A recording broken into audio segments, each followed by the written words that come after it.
Good morning, everyone. I hope all of you had a good night of sleep, or at least some sleep. This morning, we have two sessions related to record linkage and validation studies from different countries' experiences. And after lunch, we have one more session related to evaluation of data quality. So for this morning, we are going to have first Romesh as a moderator and discussion for the first session, and then for the next session, Chalapati will be the moderator and discussion. But my colleague, Surgeon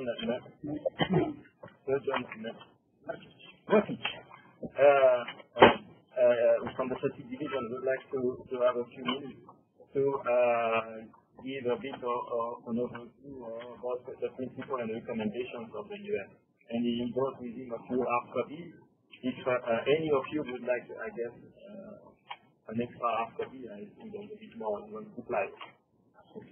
Good morning, everyone. Allow me to introduce myself. My name is Chalapati. I'm the Chief of Demographic Statistics in the United Nations Statistics Division, the System Division of the Population Division.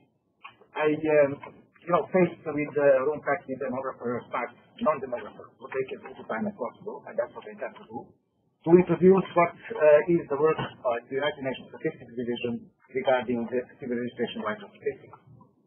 We are mandated since 1953 to be a custodian of the international statistical standards for civil registration and vital statistics, which means that essentially we are developing the tools, the principles, the recommendations, the manuals on how the civil registration and vital statistics system should be put in place in the country.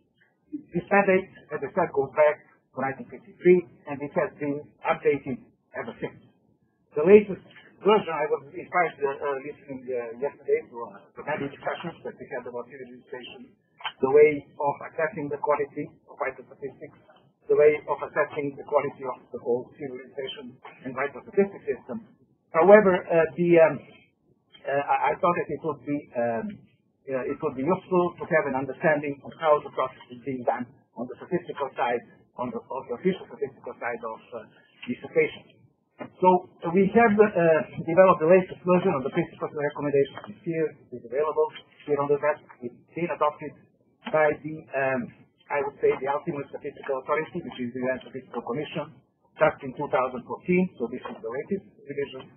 It spells out in very small detail what are the principles that will guide the country in developing civil registration, what are the linkages between different components of the system, how the system should be put in place, what is the content of vital statistics that needs to be produced by the country.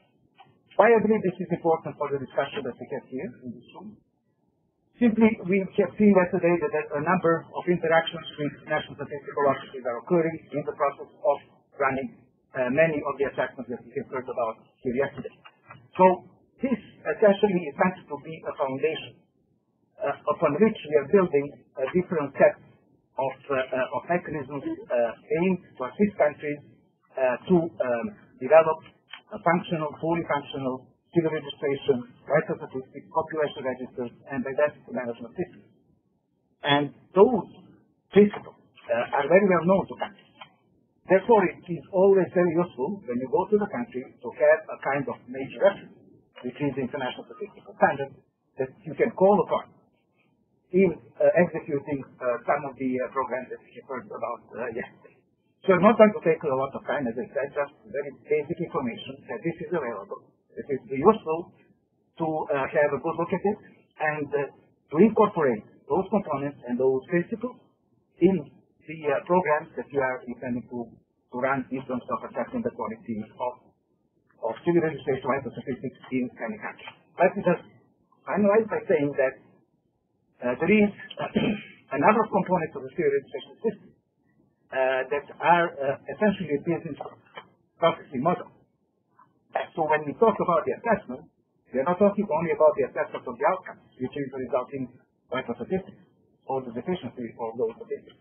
But we're also talking about the assessment of the quality of the business models that have been applied to result in those statistics. Therefore, the assessment goes beyond assessing only the quality of statistics, we're also assessing the quality of the processes and the systematic solutions that are put in practice. So thank you for your time. And of course, the book is available on there. Thank you, Sergio. So let's get started with the three presentations that we have this morning. As Patrick mentioned, we're switching gears today and moving to look at more direct evaluation methods which rely on record linkage. So our first speaker today is Professor Chalapati from Gerland National University. He'll be presenting an overview of the principles and international experiences in implementing record linkage mechanisms to assess completeness of death registration.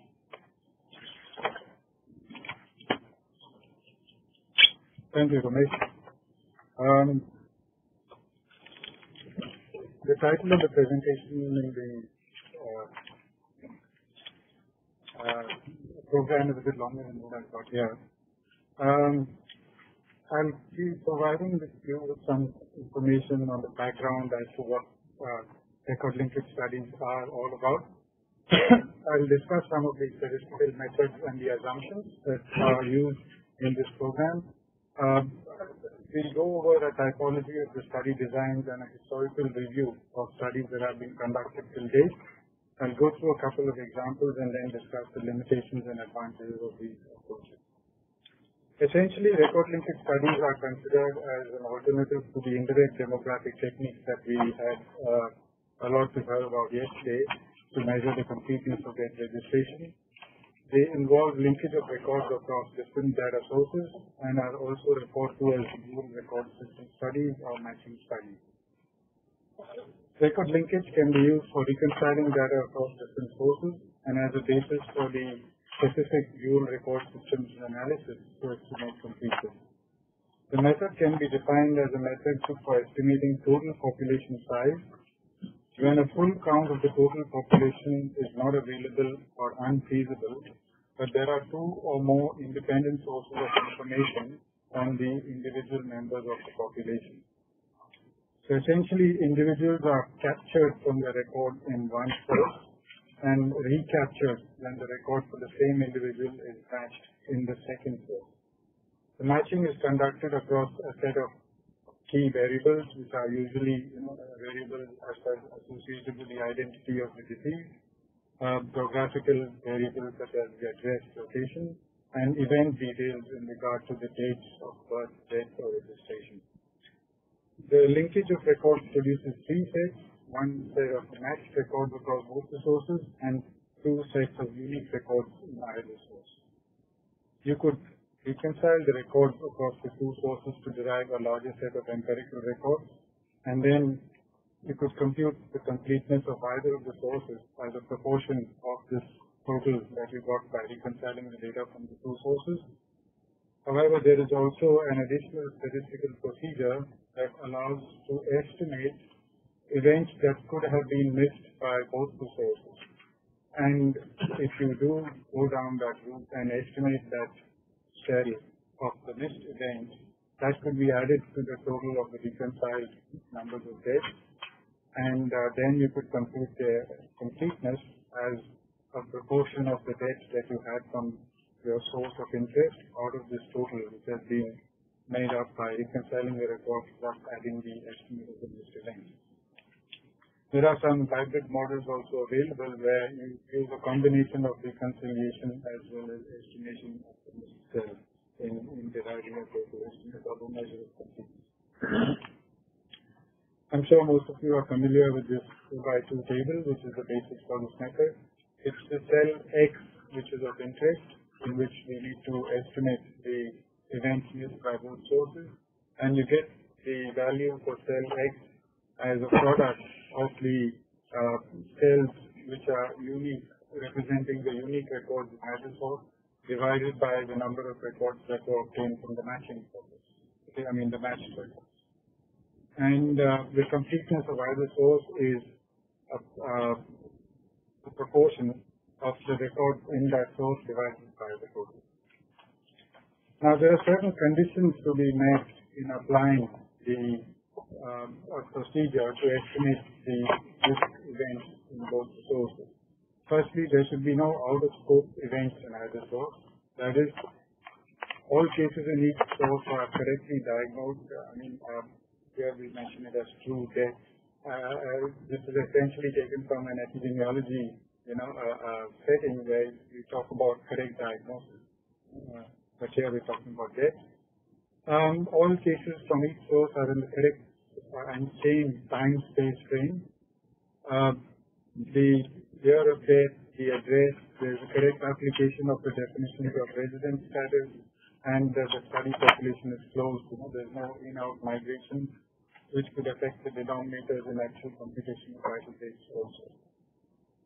The second major condition is that there's homogeneity of capture probability in each source. Each death and each data source has an equal probability of being captured. That means there's no selective exclusion of any specific population subgroup, which could be on the basis of gender or age or ethnicity or socioeconomic status. There's nothing, no subpopulation is selectively excluded. The third assumption is that the two data sources are completely independent, that there's no communication between the two sources, and the capture of an event in one source does not influence its capture in the second source. And the final assumption is that the matching procedures that were used to link the records were accurate, and there were no erroneous matches or erroneous non-matches in this whole process. So these four conditions need to be met to be able to justify the statistical procedure to estimate the fourth cell. So first we look at some of the important elements of the dual record system analysis. The first is what are the data sources that we use. So you could have continuous recording systems, which are essentially the vital registration systems that we've been talking about. In large countries, we have sample registration systems. Other sources of continuous recording are health system records, parish registers in some system societies, and then, like in the case of Vietnam, there's a population committee register which separately monitors the population status within communes or districts and provinces. You also have within the health system specific disease or program registers which record cases and deaths occurring from specific diseases such as tuberculosis or the maternal and child health registers. You have the police records for deaths from injuries. These are all what we would call partial data sources. They don't look after or record deaths for the whole population, but they are partial in their coverage. You have social sector or insurance databases. These could also be partial because they're only related to those who have insurance, but they are an important source of records. And finally, you have continuous recording in special registration sites that are essentially established for monitoring populations, such as VHDSS sites maintained by the Internet network. These have limited generalizability because they usually focus in one small subpopulation within the country. In general, when you have multiple continuous systems in the same population, there's increased likelihood of dependence or communication between the two systems, which tends to violate the assumption of statistical independence. You also have the periodic or one-off cross-sectional data collection systems, such as the Census or the intersection surveys, which usually have a national coverage. You have the periodic household surveys, which are sample surveys, with relatively smaller sample sizes, such as the demography and health surveys, the STEPS program for non-communicable diseases, mix and other socio-economic surveys. And then you have the specific completeness surveys which are designed purely to capture events for the measurement of completeness. And these are employed regularly in countries which have sample registration systems where they are being used to evaluate the system on a periodic basis. And we'll hear more of this later when we hear from the individual country presenters. If you look at the data sources together and consider the data sources as being either primary or secondary. The definition of primary would be the data source for which you want to measure the completeness, and the secondary data source is the one from which you're going to use the records to estimate the completeness of the first source. So in principle, you would use a continuous recording system as the primary source, and then you would use the periodic data collection, which would serve as the secondary source. And there are a few which serve only as secondary data sources, particularly the partial data collection. Since they do not have complete population coverage, they cannot serve as secondary data sources. And the national sample surveys, particularly the DHS program, etc., are generally not used to measure mortality rates. So they would serve largely as secondary data sources. When we are setting up a study using dual record systems, there are certain parameters that need to be taken into account in the study design. You first need to consider the scope of the analysis, whether you're looking at deriving national or sub-national measures, or you're looking at measuring completeness by age of a special population subgroup. You need to look at the availability and the choice of the primary and secondary data sources that you will be using. You need to set the reference time period for the analysis, define what form of matching process you would use, and we'll talk a little bit more about that later, whether it's manual or electronic or deterministic, etc. And you should decide the statistical procedure that's going to be applied. Whether you're going to use data reconciliation, or you're going to use what are called multiple parallel sources or partial data sources in the reconciliation process, whether you're going to use a two-source or multiple-source dual record systems analysis to estimate the missed event or a certain form of activity. You need to ensure that there is compatibility of the data source to minimize the out-of-scope events and to enable the actual computation of the fourth cell. And this turned out to be a problem in an analysis that we had attempted in South Africa, where the HESS site data, which was being used to evaluate the civil registration system data, they were not compatible in terms of the actual coverage. So as a result, the two-source analysis couldn't be conducted. Secondly, there should be multiple variables available for the matching. Even if you have one strong variable such as the unique identifier, there could be mistakes in that. So you need additional variables to enhance the potential for matching, as well as enable some degree of validation of the matching. There should be some assurance of the quality of data, which unfortunately is something very difficult to ensure in either source or both sources. But going forward, I think there's a greater potential for us to have strong and accurate quality of data, like what we heard yesterday from Chinese colleagues, that they're very sure about the date of birth or the date of death of people, and that's a very important variable for the matching process.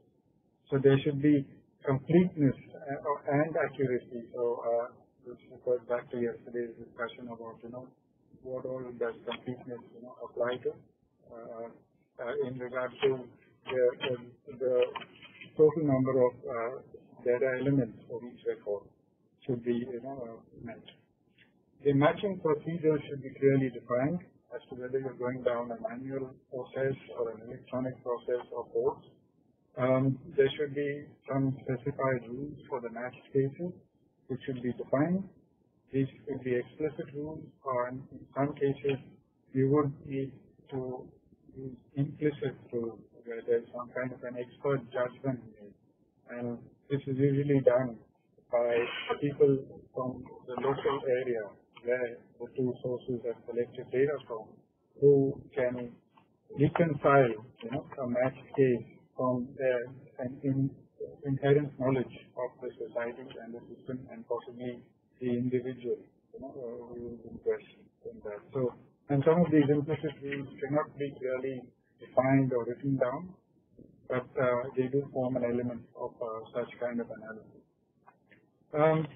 Specific criteria are sometimes allowed certain relaxed margins, to enhance the matching process because of the variability in data quality in different sources. So these limits also should be set, and they can be used in probabilistic matching, where you can vary these tolerance limits and assign weights to the degree of variation in a particular variable, and derive a weighted score as to whether such as to the probability of these two being a match case. And there are increasing studies. I know of a study that is done in Brazil. I think it's probably Ken was part of that by Carla Machado. We applied a probabilistic matching process in the world. There should be a follow-up mechanism for field verification of the matched cases, the partially matched cases, or the unmatched cases. And this field verification is routinely practiced in the sample registration system in India on an ongoing basis, every 6 months, after the two sources of records are matched. There is a follow-up investigation in each field site to verify whether they were matched or partially matched. And this process enables us to not only correct the data in terms of the matching, but also enables the estimation of the net matching error in terms of how many matches were erroneous and how many were true non-matches. And these would, if they are done in a sample, then this net matching error in the sample of your study could be applied in correcting for bias in the overall study, which is being used to finish completely. We need to fix the analytical approach, as I said earlier, and we need to assess the conditions, whether they are being met for the dual report system analysis in terms of the potential for bias. And one good way of doing it is to establish a thorough understanding of the data collection processes in each of the two data sources. And from that evaluation, you could make a judgment as to the likelihood of independence, or the likelihood of any potential communication between the two data sources. So a well-written up description of the data collection process in each source can help in assessing for the likelihood of bias from these sources. The DRS analysis should measure the error of the completeness estimate, and the error could be from either sampling or from the bias in the actual data. And finally, in conducting a dual record systems analysis, there is an element of ethics and confidentiality which should be maintained and should be written in. And in today's scenario, where we will be hopefully exploiting the large electronic data sets that are going to be available for these processes, it would be post facto of the event, where there was no undertaking beforehand that there would be likelihood of using these records for linkages. So there should be some degree of oversight in terms of the ethics and confidentiality of the whole process of record linkage. In evaluating bias, scientists have proposed an indicator which is the root mean square error of the completeness estimate, which is estimated as a square root of the variance and a square of the bias in the estimate. Now, there are three sources of bias in the completeness estimate. The first is the out-of-scope bias, as I spoke about earlier, having events which are not within the time, space, frame of your analysis. That could result in an underestimate of the true matches which are likely in that population. such an underestimate of true matches would lead to an underestimate of the completeness of the data source in question, and an underestimate of the completeness would lead to an overestimate of the vital dates. So you're essentially estimating a higher mortality rate than what is actually in the population, because you've included events that are not actually within the scope of that analysis. The second source of bias is termed as the response correlation bias, which occurs when there has been sharing of data between the two data sources. There's no independence. This sharing of data results in an overestimate of the true matches, and this overestimate leads to an overestimate of the completeness, and that would result in an underestimation of the vital dates. And this is the most common source of bias, and this is also the greatest criticism of the dual record systems analysis so far. That there is, it's very difficult to establish, statistical independence between the two sources, as a result of which there is always an overestimation of the completeness measure that's derived from this process. And the third source of bias is that there could be matching bias, as we talked earlier, where there are erroneous matches or mismatches, from which you could compute the net matching error, which is the difference between the erroneous matches and the erroneous non-matches. If the net matching error is positive, it will have the same effect as the response correlation bias in terms of an overestimation of the completeness. If it's negative, it has the same effect as the out-of-scope bias. Tends to overestimate the vital dates.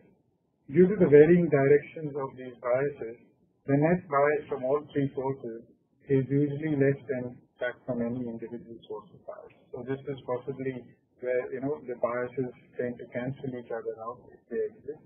It's very unusual to have biases in the same direction from all three sources which will affect the estimate drastically. There could be sampling error in the estimate, particularly where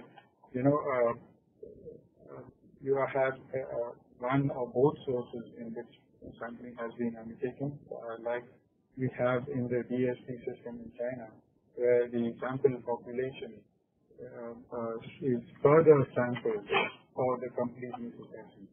In the Indian sample registration system, the sample is for the measurement of vital dates is completely covered in the second source. So there's no second grade sampling which occurs.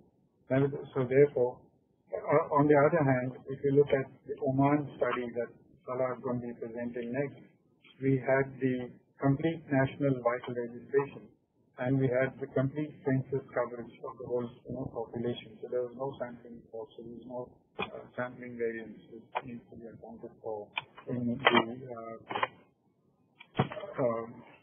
analysis. And finally, where there's a cluster design, there's a cluster design and design effect which also needs to be accounted in the variance. Okay. Chandrasekhar and Deming, who were the originators of this process, proposed a certain formula to estimate the standard error of the completeness, and this is based on the assumption that there is no bias from any of the sources and that there is no sampling variance. Subsequently, various scientists, which are listed on the slide, have proposed methods, statistical methods, by which you could actually account for the bias that arises from statistical, where there is lack of statistical independence. And a couple of them have also illustrated this with practical examples. But these computations and processes are not applied on a routine basis, and this needs to be addressed as we go forward. Okay. There are variations in the design of record linkage studies, and I think we'll hear of that as we go through the subsequent presentations as we come through. Variations either in terms of the types of data sources that are used or in the methods that are used for computing completeness. This slide presents a very summary overview of the record linkage studies that have occurred since over the past 4 decades. I'm not going to go into the detail of the amount of time, but there are, the variations in data sources that are used, which have been used basically to divide the study into different types. And there are variations in the method used for measuring completeness. The most important issue I thought was that most of the studies do not present error margin for the completeness estimate. And that, I think, is the critical issue that needs to be addressed, that we should have error margin for the estimate. I'll quickly go through a couple of examples. We did this study in Vietnam in 2009, where we had data from continuous recording systems from 3 sources, which we tried to merge and reconcile. There was a degree of dependence between the two. It was in a study conducted in 192 communities covering 2.6 million people. We used standard matching variables, and we tried to derive the unobserved scale from a 2-source analysis. In our data evaluation, we found that 2 of the sources were highly dependent, so they were merged, the commune health station and the population, the people's committee data. There was a lot of communication, so we merged those two and used the justice system, which is the vital registration as the system as the ultimate source. We observed a large degree of variation across the country in certain areas the vital registration system was stronger than the health system, and vice versa in other regions. And this also helps in strengthening the data source in location where we need to.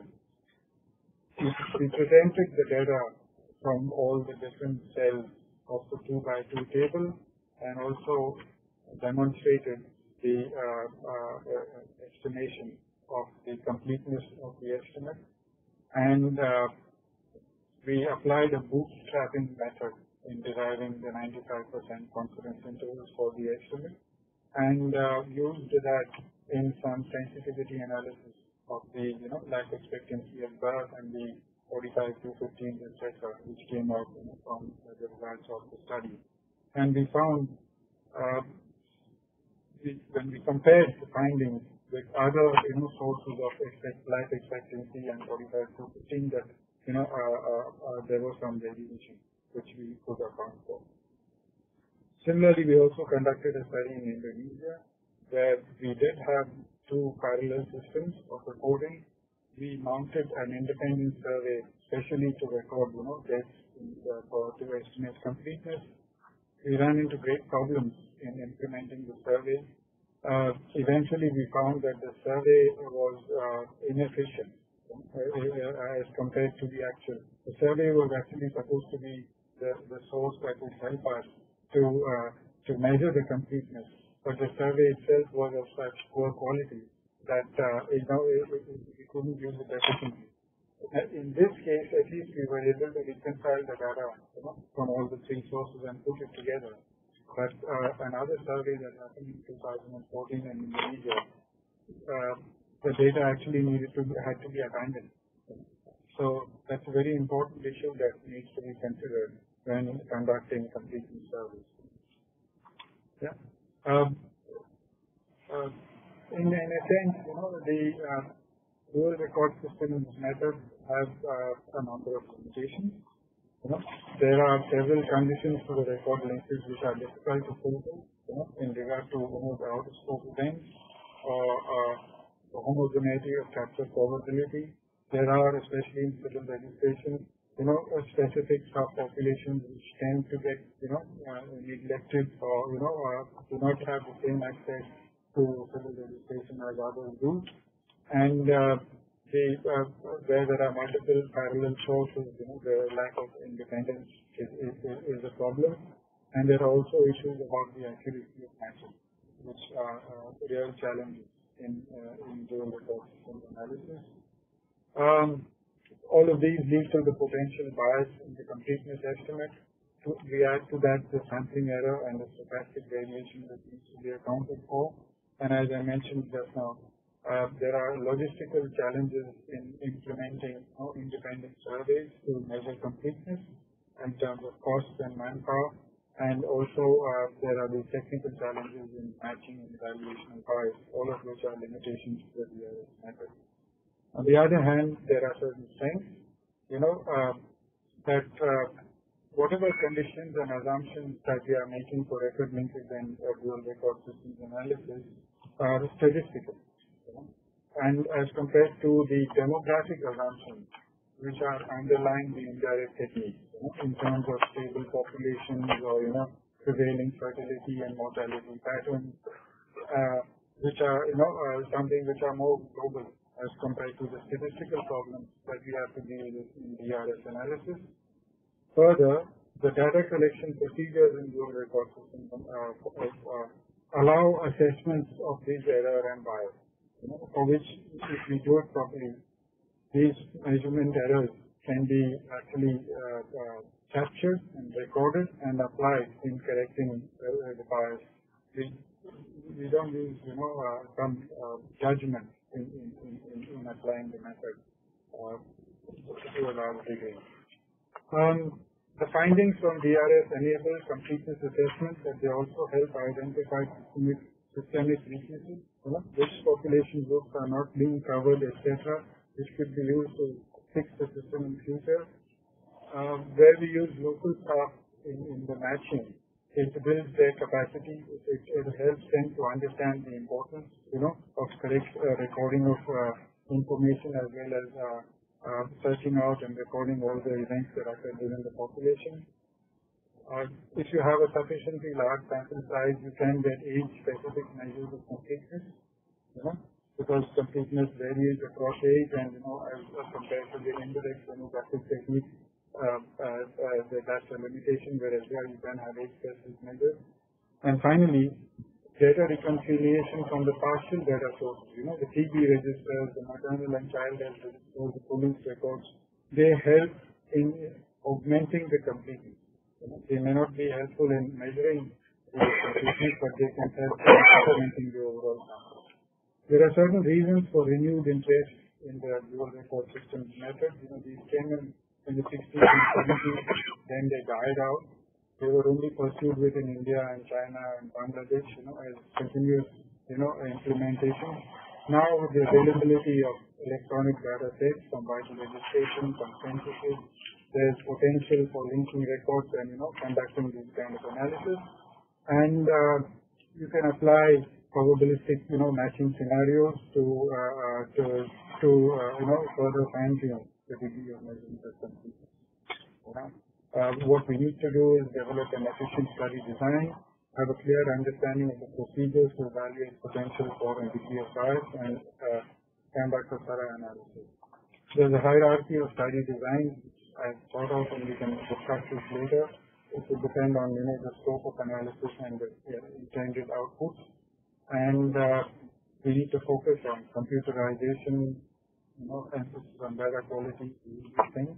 But I think the most important one would be that we should estimate the margin of error and present the completeness estimates with the margin of error to enable, assessing its impact on mortality. Thanks, Chalapati. Very helpful. Let's move right along so we can get through all of this. Our next speaker is Salah Muzahmi from the Ministry of Health in Oman. He'll be sharing with his experience of Oman with nationwide record linkage between death registration data and census recall deaths in 2010.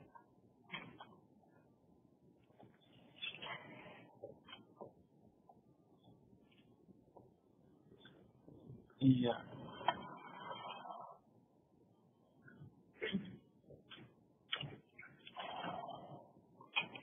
Okay, Romesh. Okay, I think Dr. Chalapati has made life easy for me. That covered the theoretical part of what I'm going to say. Actually, I'm going to discuss mainly on about research being done in Oman about validation.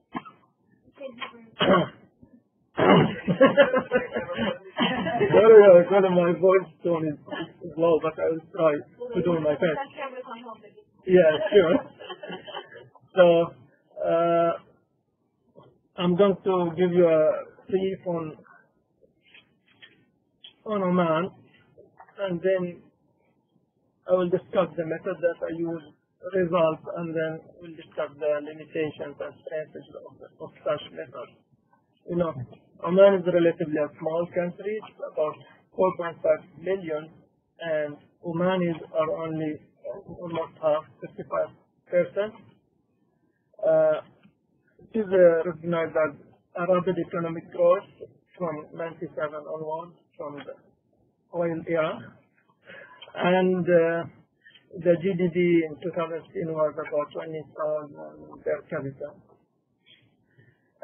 Population are scattered all over the country, although there are some high density population in some regions like northern part of the Oman, and the central region, which is Al-Wusta, in the map, is less than 1 person per square kilometer. So the biggest region with the smallest population density. This registration in Oman, before 1993, we had no information about deaths in Oman. It's only the scattered registration in health facilities.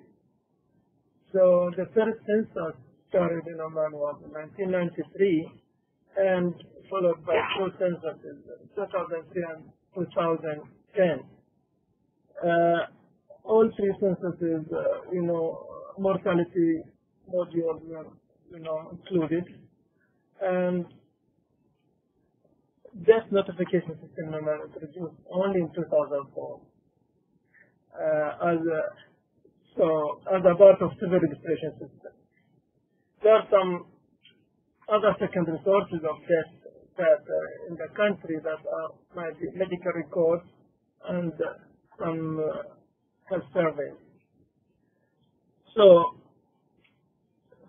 using different sources for verifying the validity of mortality data would be a good opportunity for me.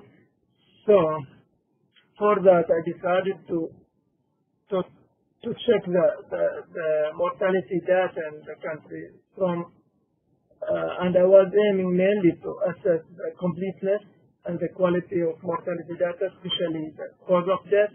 Then, to ascertain the current levels and cause of death patterns of the mortality after the adjustment, and to assess the implication of such, adjustment. Today I'm going to discuss the objective tool to test and apply methods to correct the bias, and only one part, which is the completeness. The second part, which is the cause of death, needs another lecture. So, why I decided to use the direct methods for assessing? I find it, as it is mentioned by Dr. Chalapati, that it is mainly simple and straightforward, and the possibility of estimating registration completeness among infants and young children is possible, that might be difficult using indirect methods. Linking of two sources of data, including the potential to correct different variables, as well as the potential to complement, merge, and integrate other variables. So there are some other variables might be, used in the linkage. Capture and recapture can be used to identify disease characteristics related to the probability of capturing by other sources. So those information are usual to improve the ongoing register. Highlighting these problems might lead to some changes into the notification system that we need to overcome it, and it will be as a routine. Those are the assumptions that been, discussed by Dr. Chalapati. Independent sources, same time period, close population and homogeneity of capture for population. Luckily in Oman, the 2010 census, conducted in December 2010. So the full year data was, able to be used to match it with the death notification system. This is the table that was mentioned by Dr. Chalapati again, and this is the main issue for we need to extract information based on those matched in both sources that are the census or birth and death, those who were in census but not in DND or in the river. And there is a possibility of some incidents might be, some events missed from both sides. About the procedure, the birth and death notification system and 2000 census,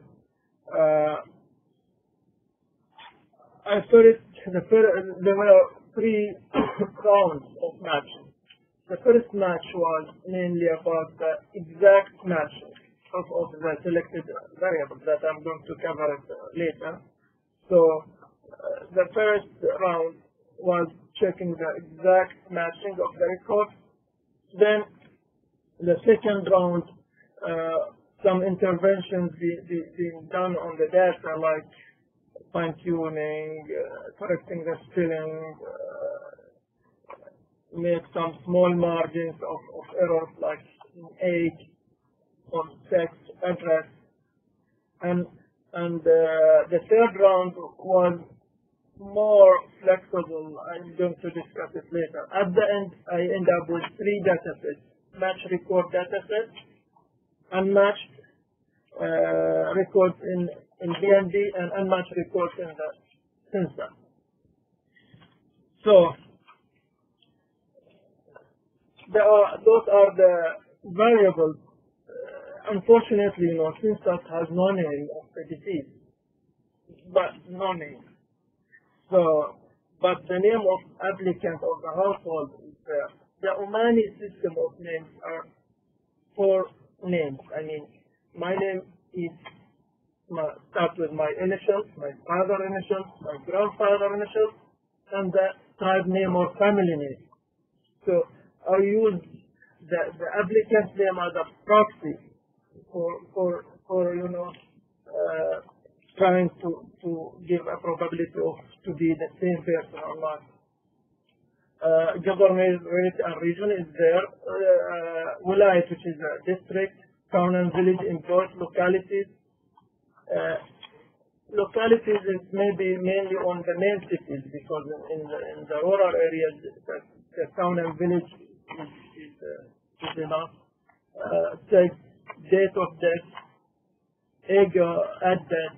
Date of birth unfortunately wasn't in the census, but it was in the BDNF, which is birth and death notification system. Although so it was difficult to validate the age in the census because the birth date wasn't included in the census data set. So the initial these are the initial data quality assessments. There were about 6,000 deaths in the census.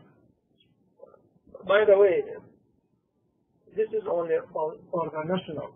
This is not including non-national. This is only Omani, because the mortality module in the census does not include non-Omani. And because the non-Omani population in Oman, they are mainly foreigner workers. They are and they are in the relatively young age, and the stability is not there. They keep coming and going patches by patches.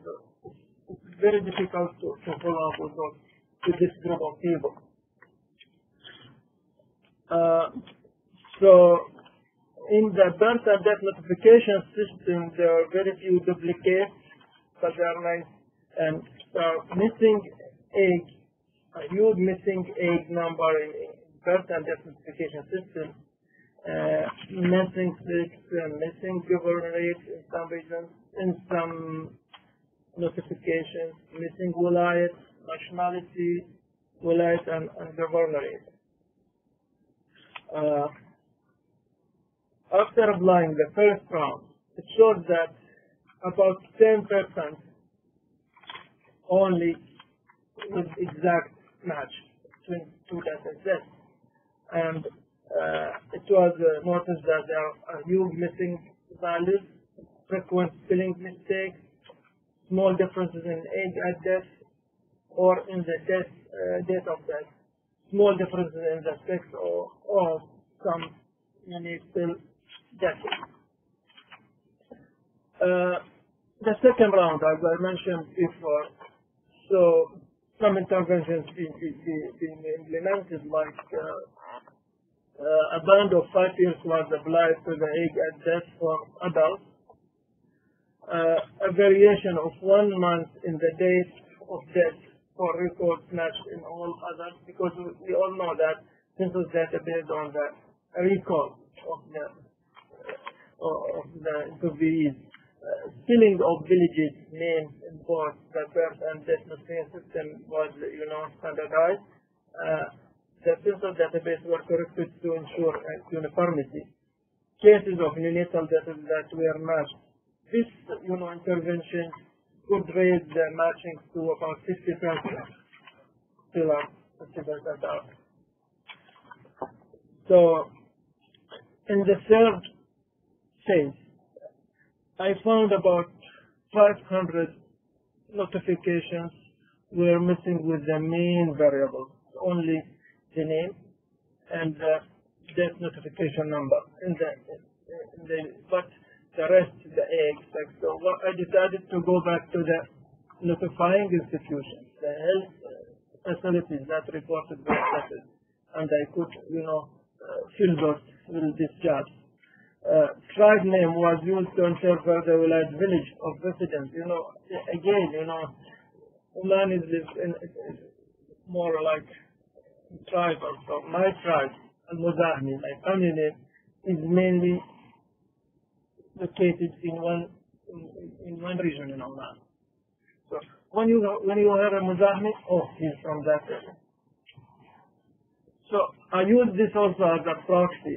If the tribe name is there of the applicant, so I might link it with the village. Health institution was used to interpret the missing address variable. So combination of the family name and the location of health institution might lead more to from where this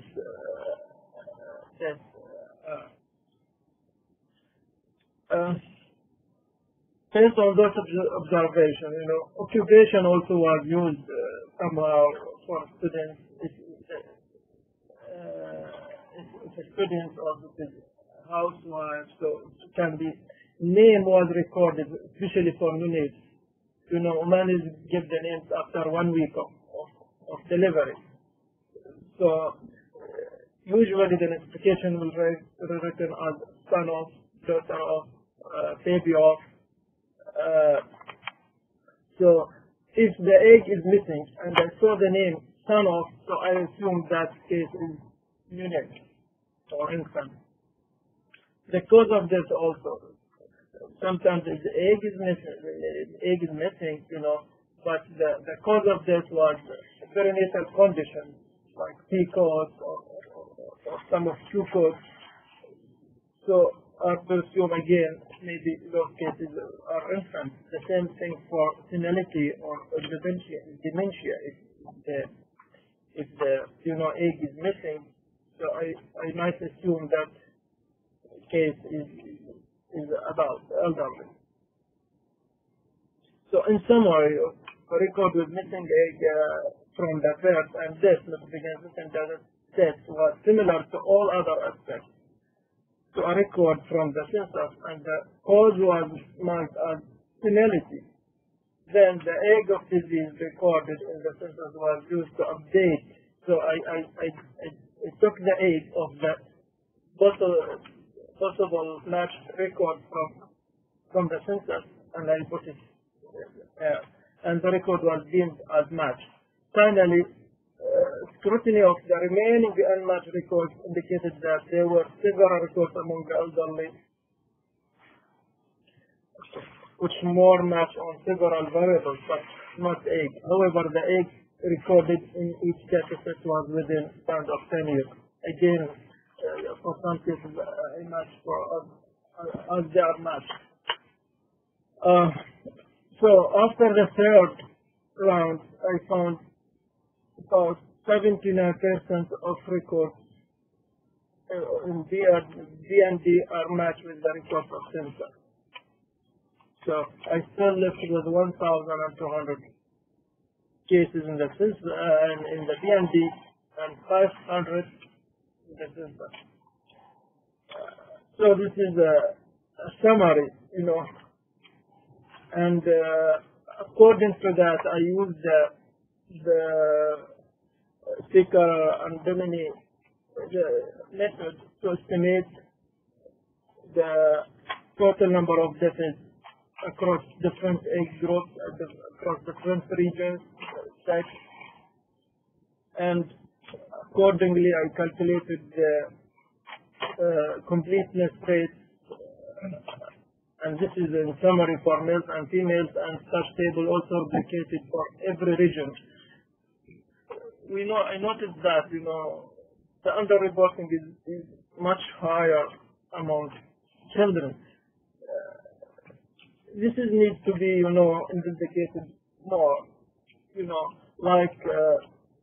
because those 500 cases in census, why I could not match them with, I found that the age in the census was written in here. So some cases, I realized that by visiting people in census department, they said it might be a mistake. Sometimes the mother of the baby will mention the age in months. So she said 20 months. But here I consider it as 20 years. So that's why I could not match about 500. So if the data quality are much better as explained, might this part be improved. According to the data extracted, that I construct the life expectancy, the life table, and I saw that life expectancy is a bit higher than when I was using the raw data or the estimates that been published by different organizations, except for IHME, more or less is the same. Adult mortality is higher, according to my findings among males. Under 5 mortality rate much higher. This is explainable, because of maybe huge underreporting or wrong of data. Life expectancy at age of 60 is more or less the same like that. Here I just matched the male adult and female adult mortality, and it shows that most of the regions located in but except for the southern region, the female adult mortality is much higher, and this is also explainable by the risk factor are high. Obesity rate is much higher in this region from demographical surveys. So those small regions in the corner, the left corner, they are small regions. So the findings of such is not, it is not that reliable, because the number of deaths in those 3 regions are less than 100 cases a year. So my conclusion that direct methods have greater plausibility for the context of Oman, and underreporting of deaths overall Honorable was 10%, life expectancy estimates more confident, and the main age group of premature mortality of Oman population is in adults. The strength is, the study covered all Omani population. It provided completeness rate of death registration by different age groups and geographic distribution. Easy to be repeated in future, and it can suggest the requirement changes in both data sets, either in census or in the, maybe why we don't include the name. It has highlighted on the defect of BDNS, and there are some steps being taken according to these findings. Now we got all names from the Civil Status Department and dumped it into the birth and death certification system. So the same thing for villages. All those now currently, I think, if we really touch a lot of killing issues being overcome. So the limitations, as I mentioned, there were huge missing data errors in some of the key matching, slight differences in some variables, and the name of disease is missing in the census data set. And although it would be increased availability, it was included. It covers Omani nationality since the mortality module was only for them. I don't know, coming census 2020, whether it's going to include the non-Omanis in the mortality module. Thank you very much. Thank you, Salah. Great. That's nice to see a record study which moves beyond just actually in the face of not having a unique ID or person names in those data sets, still being able to actually do the linkage and make a dual systems estimate. Our third speaker is Kameshwar Ohja from the Registrar General of India. And he'll be sharing with us the experience of India's sample registration system and the use of record linkage studies to assess its completeness. Thank you. Good morning, everybody. Good morning. I'm thankful to the organizers of this particular meeting to give me an opportunity to put across my views and our experiences as a service.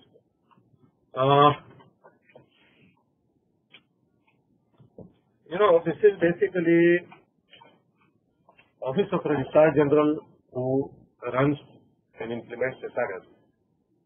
It falls in the Ministry of Home Affairs, that is Ministry of Interior in some of the countries.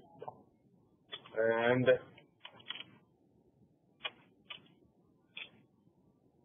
I have got this particular agenda for this morning.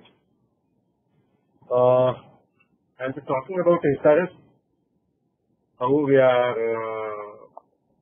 running it, how we are matching the records of it's a dual record system, so how we are matching the records of coming in the two systems. One we call is being done by part-time enumerator and the other is being done by supervisor. And then how we re-verify the partially matched or unmatched records, and what is the information available on the completeness studies being done in the Indian context, and then I'll summarize. In the beginning, I will give this quotation from P.N. Marihat, who was a famous demographer, and this statement, in fact, summarizes whatever SRS is. Based on the principles of the dual record system, the SRS involves both continuous registration in a nationally representative sample of villages and urban blocks and a survey every 6 months for an independent count of events and to update demographic particulars of the sample population. Now, events recorded in the two operations are matched if possible. Unmatched and partially matched events are referred to the field for verification. And finally, the list of unduplicated events prepared and submitted for the record. Now let me explain in some detail the system of SRS. This was started in the year 1969-70 at an all India basis. This was started in, today India is a complex of 35 states, 28 major states and 7 smaller states. So it was started since inception all across the country. Now, here sample units are replaced every 10th year on the basis of baseline server. And we get results of the census, complete enumeration census, every 10th year. So on that basis, we reselect the samples. So we have got fresh sample units every 10th year. And the first thing we do is, of course, determining the sample size, etc., state-wise and for all India. And next most important thing we do is the baseline survey. Then we have got a critical indicator for determining the sample size is IMR. This is in operation since last two cycles. That means 2004, we used IMR for the first time as critical indicator for determining sample size. And again, in 2014 also we used IMR only. Before that we were using CDR. Now the number of sampling units steadily it has increased from 3722 in 1969-70 to 8853 in 2014. Now basic objective for this SRS is to provide estimates of IMR, CDR, CDR at natural division level for major states and at a state level for smaller states. What is a natural division level? Actually, larger states like Bihar, UP and states like that, we have divided them in according to the homogeneity of climatic conditions into some 2, 3, maximum 4 natural divisions. So they are basically a congregation of nearly 4, 5, 6 districts. So larger states, we have got information at the natural division level, and smaller states we have got for the state level. So as I told in the beginning, the first thing we do after determining the sample size is conducting the baseline survey.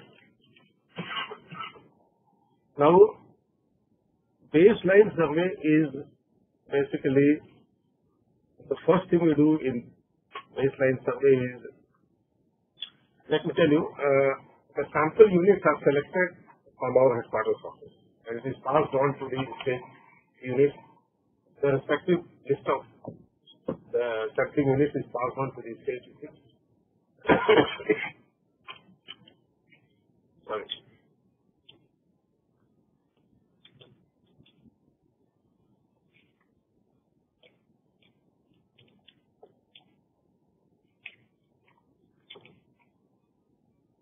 Now, the state units, they conduct the baseline survey as per our instructions. The first thing they do in the baseline, this is being done by our own supervisory staff available in all the provinces. This is the first thing they do is they go into they go and identify the sample unit and they prepare a notional map for that particular sample unit. In that, they note down the important landmarks and locations of houses to be covered in the sample unit. Now, that sample unit, as I must convey to you, that it remains fixed for the next 10 years. So, that is one thing. So, the second thing they do is they do a house numbering. Then they prepare a house list. They fill up a house list form where for each households. They get the details of demographic details of that particular household and keep it with them.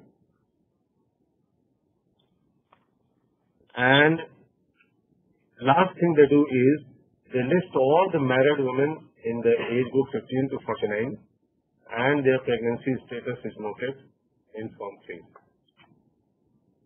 So these three things are part of the baseline survey.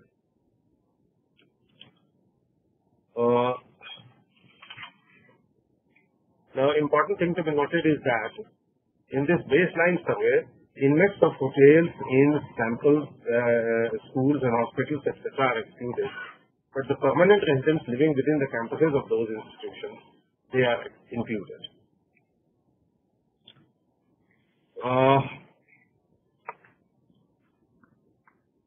Next stage in SRS is continuous enumeration. The continuous enumeration we are using, as I told you, is a part-time enumerator who is mostly a resident of that particular sample unit. So he or she is a local.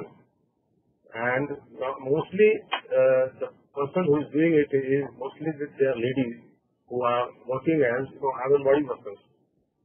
In India, this system has come up for Anganwadi workers last 10-15 years. And they do basically, they provide antenatal and postnatal services to the mothers. This is their basic job. And taking care of the children, keeping their weight chart, the record of the progress of weight gain, etc.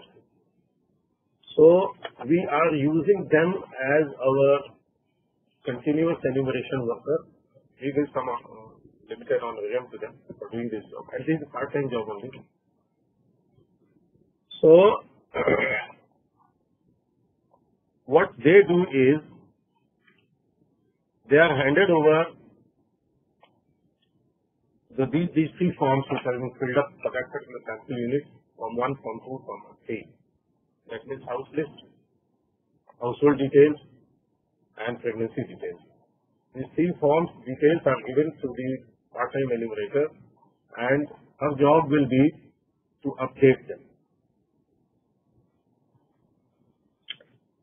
So, in that context, she fills up Form 4 and Form 5, which is for birth and death respectively, wherein she collects the details of the birth that are taking place. She has to follow each and every pregnancy that has been found to her. And she has to take care to include all the births and deaths that have taken place within the area and all the births that have taken place outside but belonging to those residents of that particular area. So she has to be very careful in including all these births and deaths which relate to that particular area.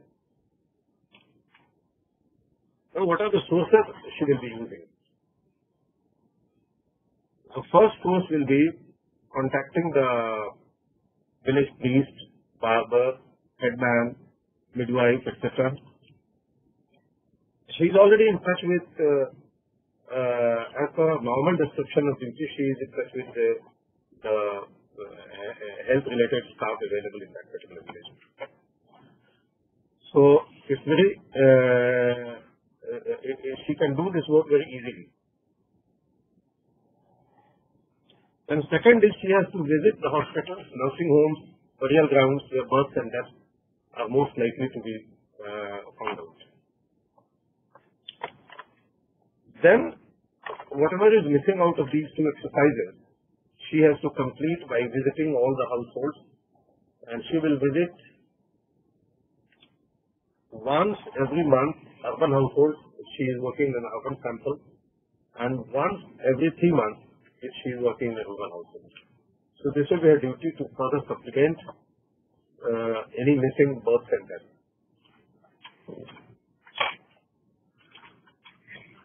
Now, Form 4 and 5, as I told you, is a continuous continuous record form. So she will be recording birth and death continuously, and out of Form 4, she will prepare Form 6, which will be an extract, monthly extract. And those monthly extracts, Form 6 for birth and Form 7 for death, she will fill up and pass on to her office for analysis.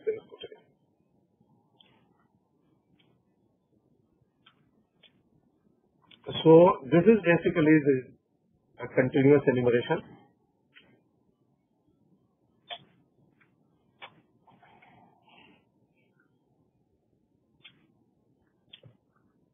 Now, half-yearly surveys.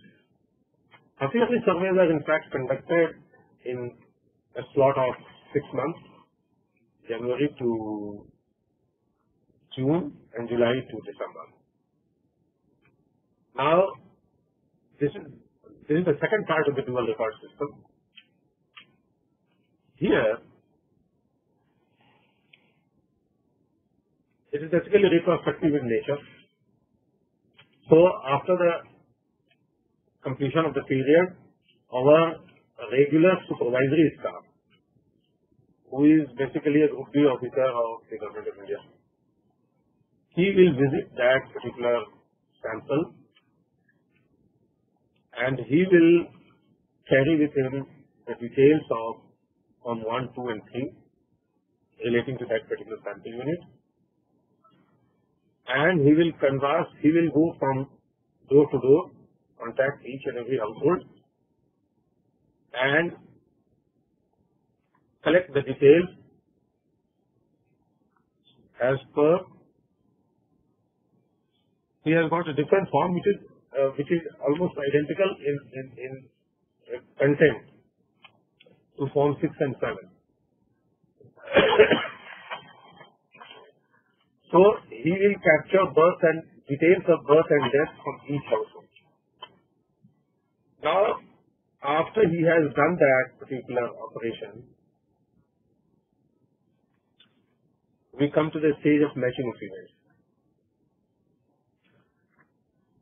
The two sets of data of birth and death are matched between our state offices, and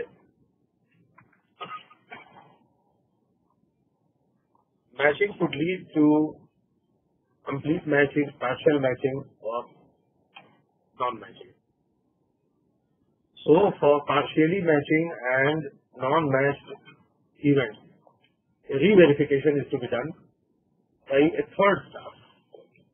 It will be of the same level as the supervisory staff, but different person. So,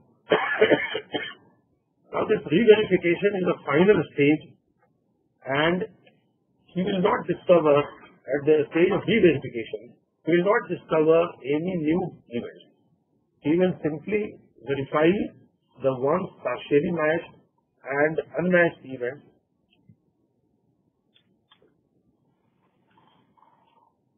and submit it to the office for further use.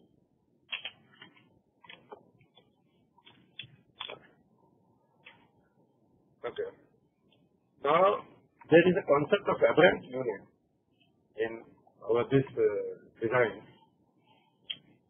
Aberrant unit is we compare the current count of births and deaths with the previous year's count. And if we find that the current number is different from the previous number by a margin of more than 25%, then entire resurvey is done for the whole unit.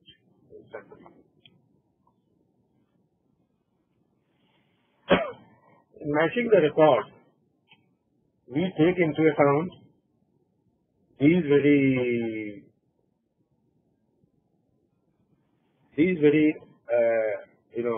elements. So birth we take into account house number, household number, head of the household ID, pregnant woman ID, date of outcome of pregnancy, sex of outcome of pregnancy, relationship of pregnant woman to the head of the household. And for death, these are the indicators.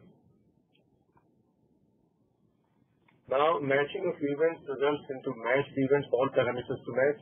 Partially matched events are discussed all these things. These are the three key parameters which we always take into account: house number, household number, and prevalent woman ID. For determining whether it is partially matching or not. And for partially matched events of infant death, at least three parameters to match, including house number, household number, and ID of mother. And for other deaths, the key parameters to match should be house number, household number, and ID of the head of the household. And unmatched events are those who are not covered by the other. Now, re-verification, it is carried out within 1 month of the end of the 6-month period. Team supervisor is appointed, as I told you, events verified using the yearly survey forms from 9 and 10. All partially matched and unmatched events are verified. Final number of events are determined based on this exercise. So after this re-verification is done, we determine what is the actual number of births and deaths taking place in that particular center. Now on completeness, I have got very little dated information. As I understand, there is RBI conducted in 1980-81 a completeness study, and they found an omission rate of 3.1% for birth and 3.3% for death at all India level. Investigations conducted in 1985, that is 5 years later, omission rate of 1.8% for birth and 2.5% for death. Now, the paper from which I have quoted in the beginning, that paper is basically a completeness study of birth and death reported in SRS. And state-wise, Beirut has given a state-wise description of the completeness rate, and the numbers are before you.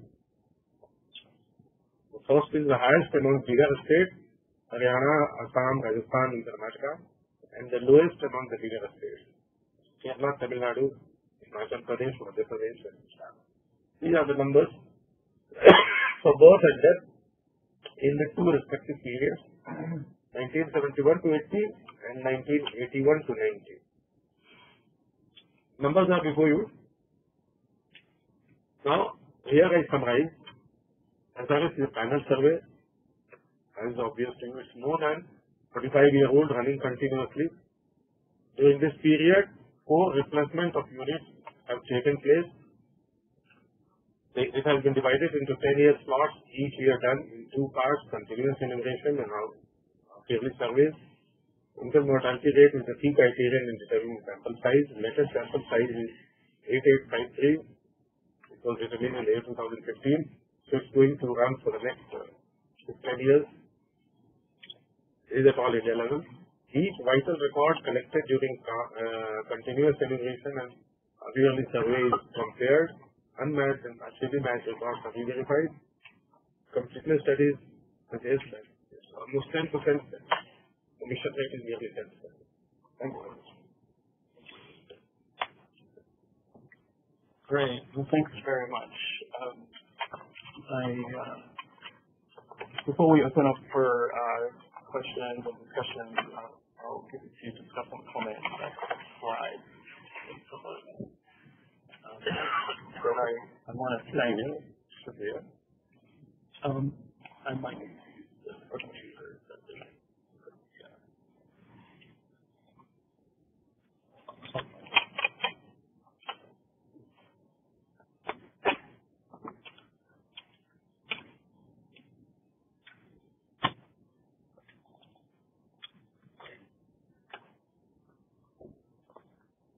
Great. So thanks to our 3 presenters. I think a lot of what we've been talking about is trying to address these kind of technical challenges of completeness and data quality assessments, and then how to go about adjusting data, for, under registration, and then also seeing whether these sorts of exercises can improve, can guide the CRBS system's improvement. think these kind of speak to these like three broad kind of values of like equity, validity of data, and the sustainability of these kinds of demographic and statistical systems. I want to recognize that like there's a huge literature on record linkage, and I think this quote from Fritz Schoen, who's the former president of the American Statistical Association, really sums it up nicely. And there's a large body of evidence shows, particularly in epidemiology, and public health, the value of using record linkage to try to advance knowledge about human well-being. And so I think some of what these presentations touch about, I think, harks back to what Serjan noted before the start of the session, and it's this how we try to use these kinds of approaches in both quality assurance of an ongoing system, and then actually formal assessment of the data that is derived out of the system. So I think one of the things which I think Chalapati did really nicely in the paper and his presentation was unpack some of the different types of ways record linkage has been used in examining civil registration systems. And I think in particular, identifying deterministic approaches versus probabilistic approaches, and then these very different types of uses in terms of looking at different parts of the system, linkage on perinatal records, versus and then using things like other systems like health records and stuff. And so I think there's a vast literature here, and I think the structuring of the literature is enormously helpful. I want to hark back to something which Michelle Guillot said yesterday, which I think really, comes out nicely in all of these papers, and that's really that, under registration, is normally highly variable, and this, we discussed this at length yesterday in terms of the serious limitations of indirect methods. I think, our presenters today helped us think more about some of the value in direct assessment in trying to study this kind of variation by age, but also by other important parameters. So I want to kind of unpack a couple of things which I think I'd like to make some suggestions, and these are really very minor in terms of, I think, just more weighting for particular Chalapati. I think there's a couple of things which, at least from my reading of the literature, are worth emphasis. And I think one is that a lot of the record linkage studies in low and middle income countries looking at vital registration are at a very, very small scale. And I think you mentioned this in some of the studies you cited. I think in Brazil, this is one of the places where this is not the case, and I'm looking forward to hearing more about the state of the art in Brazil. I think Salah really pointed out some of the sort of bread and butter issues of data quality and just like a record level data cleaning. But one other thing is that there's in a lot of the studies in low and middle income countries, there's almost an exclusive use of deterministic linkage methods. And I think this relates to your point about this problem of a lot of record linkage studies which assess birth and death registration. It is not publishing uncertainty estimates around the point estimates. And I think I'll speak a little bit more about that.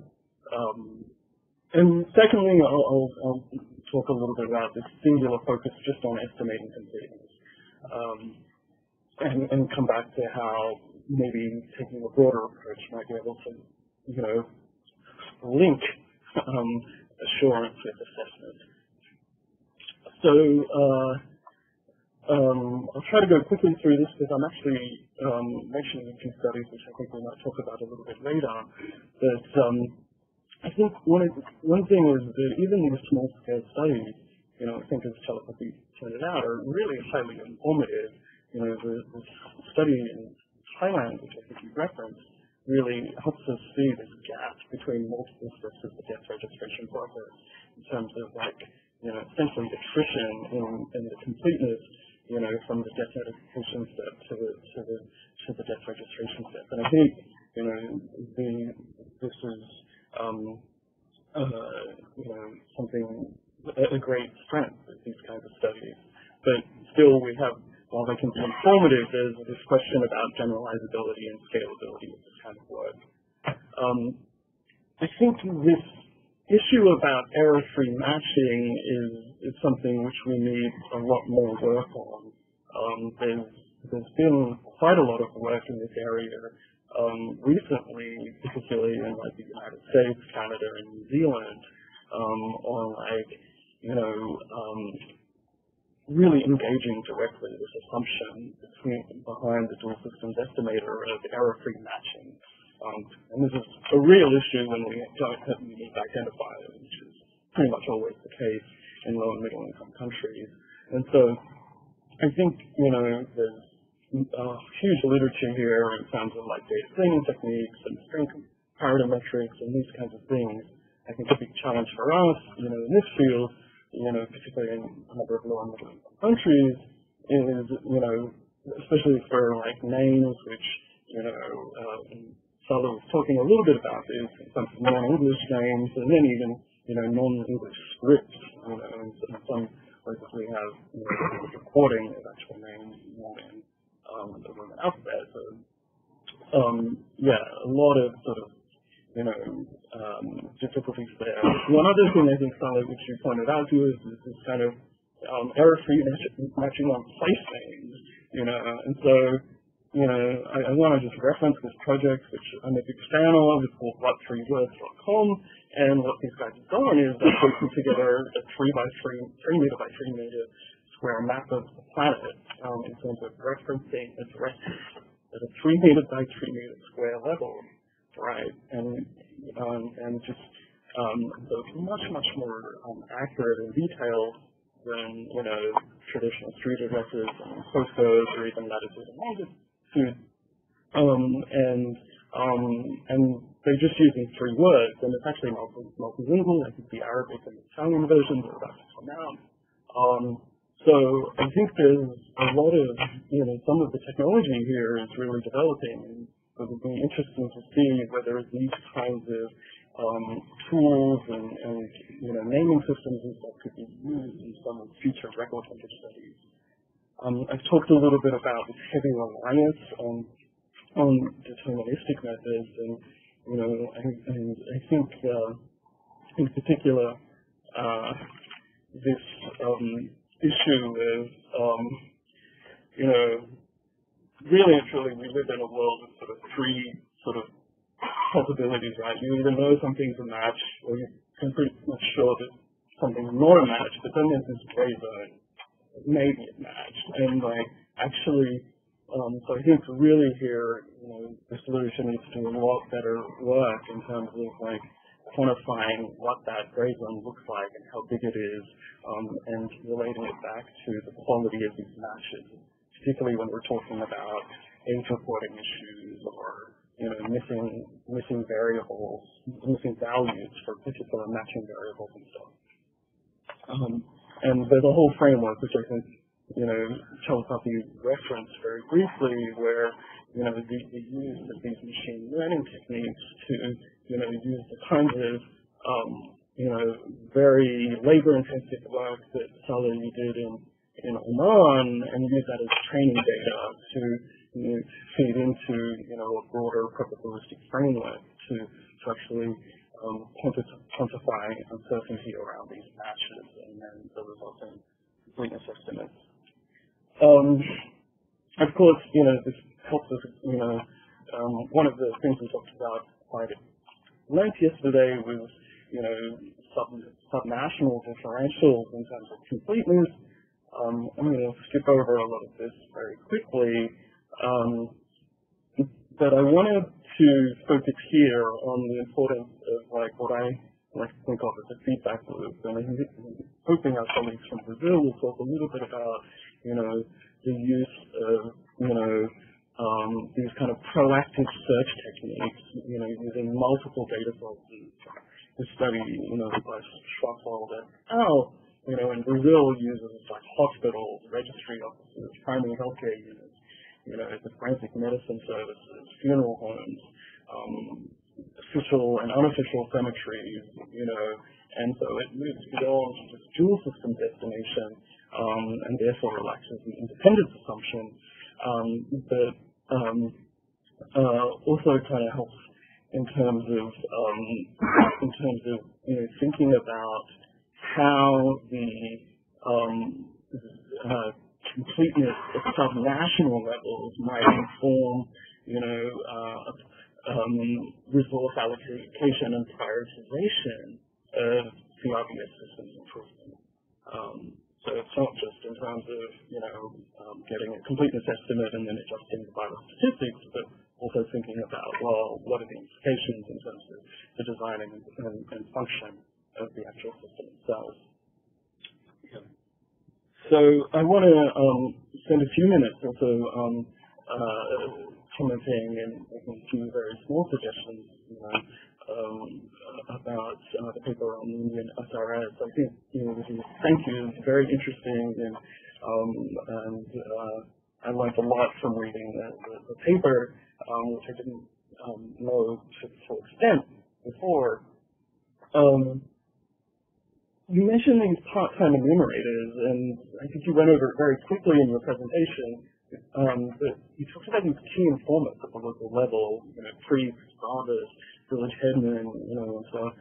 And, ultimately what we're talking about, across all these, villages and small areas is a very complicated network structure, social, relations and probability that you can learn about a particular vital event, through the social network of these individuals. So I just wanted to this is some work that I did about 10 years ago in Punjab, actually, where what we did is we used this referral sampling technique, and we had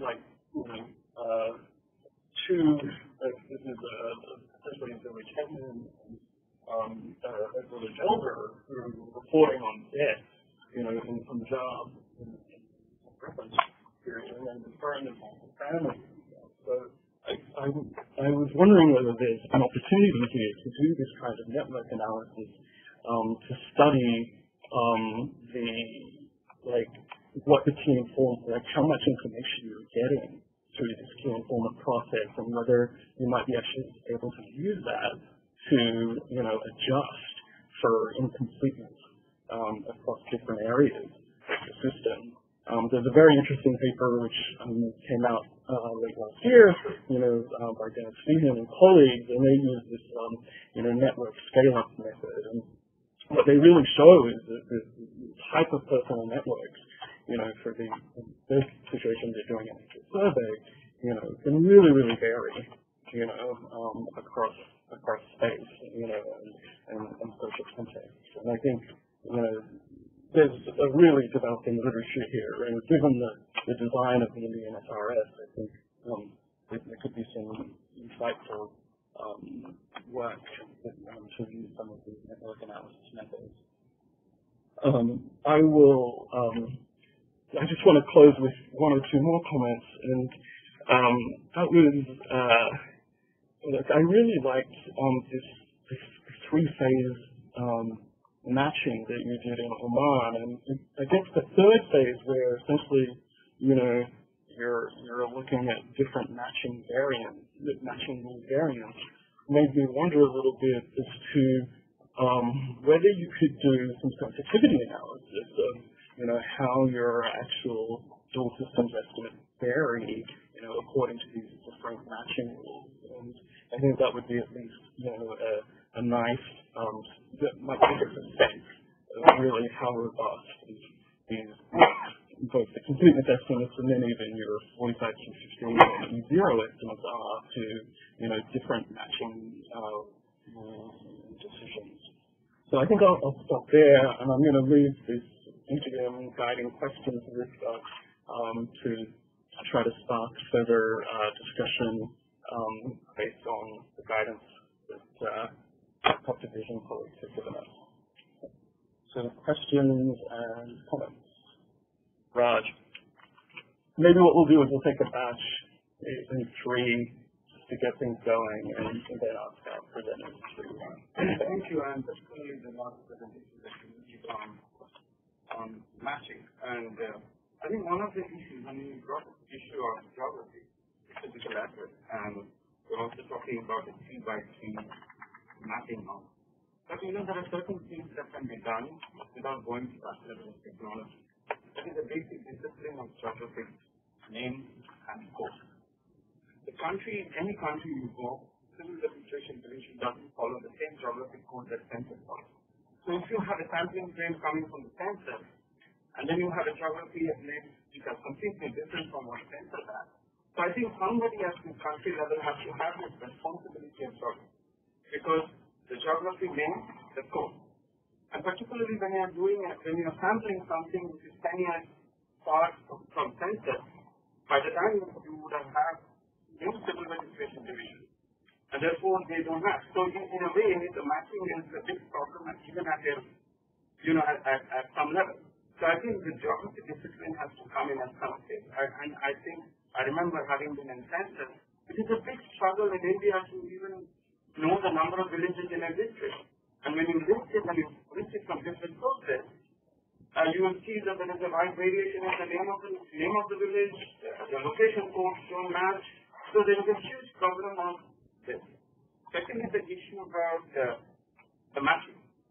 Now in civil registration, the registration is by place of occurrence, mainly by place of occurrence. So the registration and all the surveys that you're talking about is place of residence. So actually, if you have to do a matching, you have to actually get down, maybe go to the ID level to really match. If the child is born and if the ID is generated at the time of birth, then it's much easier because then you can match very easily. But the problem is that when you try to match something, and in the record, not necessarily in every country the place of occurrence is recorded. Even if it is recorded, the address is so badly written that you won't be able to match. So if you are doing a matching of records, you may not find the records at all anywhere close to the area where you are doing this matching. You may have to go to 5 different places to find the records. You see what I'm saying? Because the child would have, particularly a sample area which is close to an urban area, you will see very little birth happening in that area. They would occur in different hospitals across the town if it's closed. Right. So I think we have to improve bringing some certain kind of a geographic discipline, not only in surveys but also in the civil registration. I think there has to be a common framework of geography in the country and location. We may not even have to go to the 3x3 thing, of course, which is excellent, but I think you have to have some kind of a discipline here. And I can judge.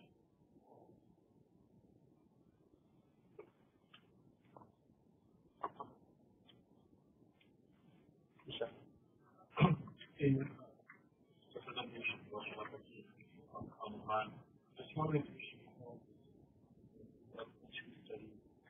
The results come to show data for the country and for the data to international media, and global information, or whether they remain keep up the picture. So in a way, we're talking about attrition of information, but there is also information from international communication, or even just local that make them clear.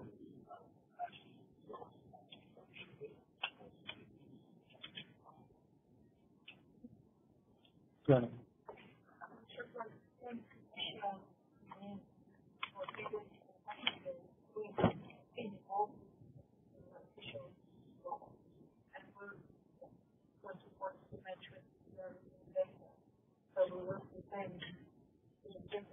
So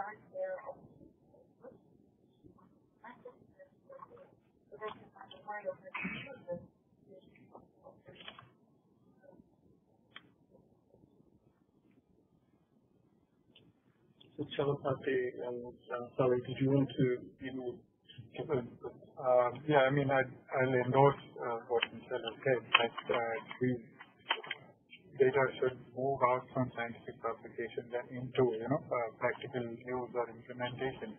As far as the study I presented for Vietnam goes, we do understand that the Ministry of Health has taken into account that there was some shortfalls in their health system reporting of events, and they've taken steps to strengthen that component. There isn't a culture of actually using data for policy as yet from local sources.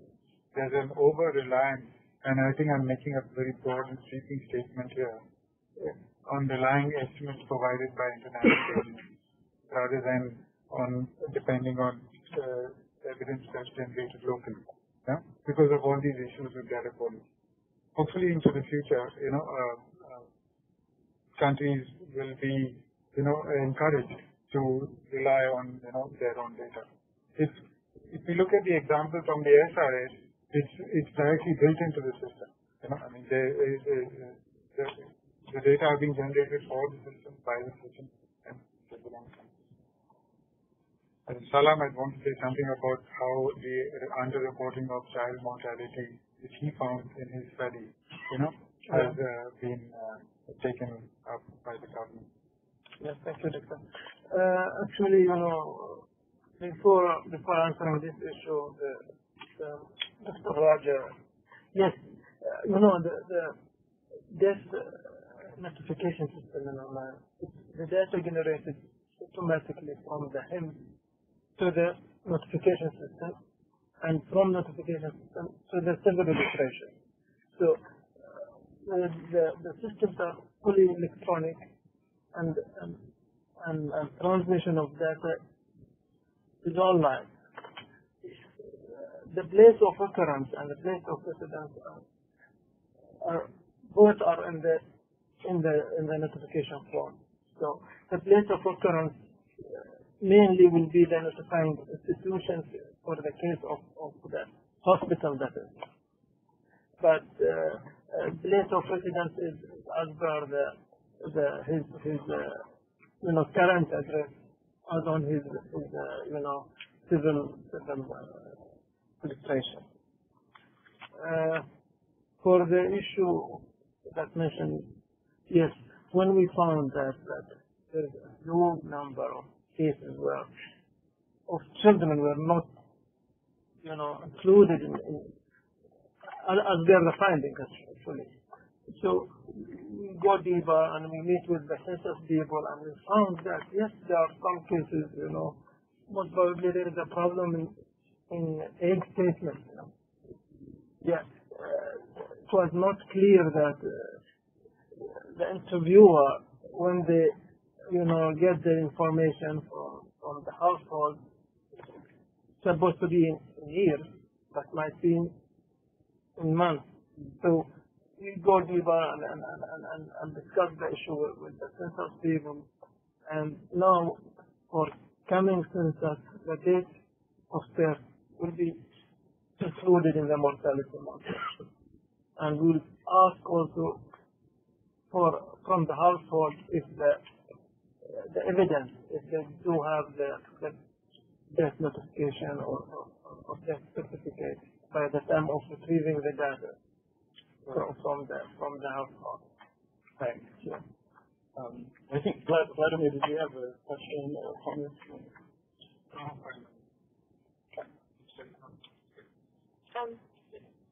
Chalapati mentioned something in the presentation worth pulling out. He talked about the importance of getting countries involved in action data matching. And while I very strongly think we need to do a lot more work around the probabilistic methods and the IT-driven matching, actually getting at the right level to have some influence over the data quality putting the data together is probably the most effective advocate tool for things like standardized geography, for things like improved standards around census. And a couple of countries where we've done this have actually then gone on to do projects around aligning geographical areas and incorporating matching metadata standards across the various governments.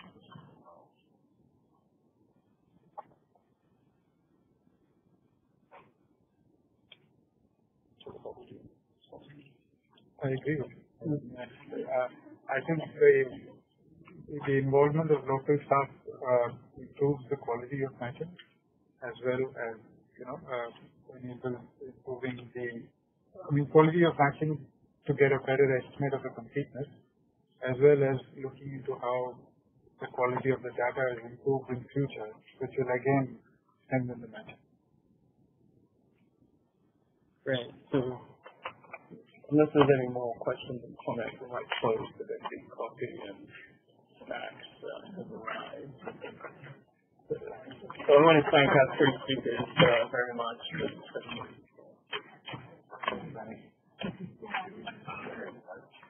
Two parts before the speaker.